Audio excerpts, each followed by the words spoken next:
সকাল 10:45টার দিকে দৈনিক বাংলার মোড়ে শুরু হয় পুলিশ ও শিবিরের পাল্টাপাল্টি সংঘর্ষ।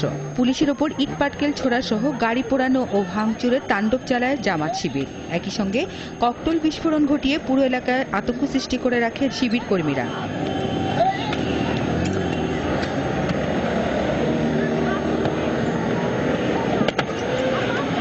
প্রায় অর্ধশত ককটেল ও বেপরোয়া গাড়ি ভাঙচুর করলে কম সময়েই জনশূন্য হয়ে পড়ে রাস্তাঘাট।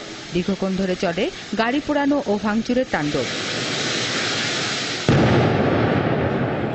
প্রত্যক্ষদর্শীরা জানান, শিবির কর্মীরা যুদ্ধাপরাধীদের বিচার বানচালের জন্য প্রথমে দৈনিক বাংলার মোড়ে নানা স্লোগান দেয় এবং তারপরই শুরু করে ব্যাপক ভাঙচুর ও ককটেল বিস্ফোরণ। গাড়িটা টার্গেট করেই তারা প্রথমে এই গাড়িটাতে আগুন দিছে, তারপরে পুলিশ প্রশাসন ওখান থেকে ফায়ার শুরু করছে, তারা দৌড়ানো শুরু করছে, দৌড়ে তারা চলে গেলে। এগুলো সব জামাতের লোক। বমটা পড়ছে, আমি নিজে কিছুটা আতঙ্ক হয়েছে। জোরে জোরে বললো আল্লাহু আকবার।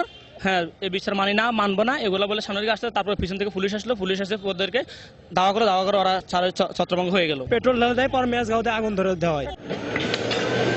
এই সময় শিবির কর্মীদের সামলাতে লাঠিচার্জ ছাড়াও ফাঁকা গুলি ছুটতে হয় পুলিশকে। আমাদের হাতে এই মুহূর্তে 11 জন অ্যারেস্ট আছে। ঘটনাস্থল থেকে আরো বিভিন্ন পয়েন্টে অ্যারেস্ট আছে। সবগুলো আসলে এবং তাদের কাছ থেকে পেট্রোল পাওয়া গেছে, মায়াস লাইট পাওয়া গেছে, পাথর পাওয়া গেছে। 2টা গাড়িতে আগুন দিয়েছে। এরপরে আমাদের পুলিশের কয়েকজন সদস্য আহত হয়েছে। পরিস্থিতি বেগতিক দেখে শিবির কর্মীরা পালিয়ে যায়, তবে আহত হন বেশ কয়েকজন পুলিশ সদস্য।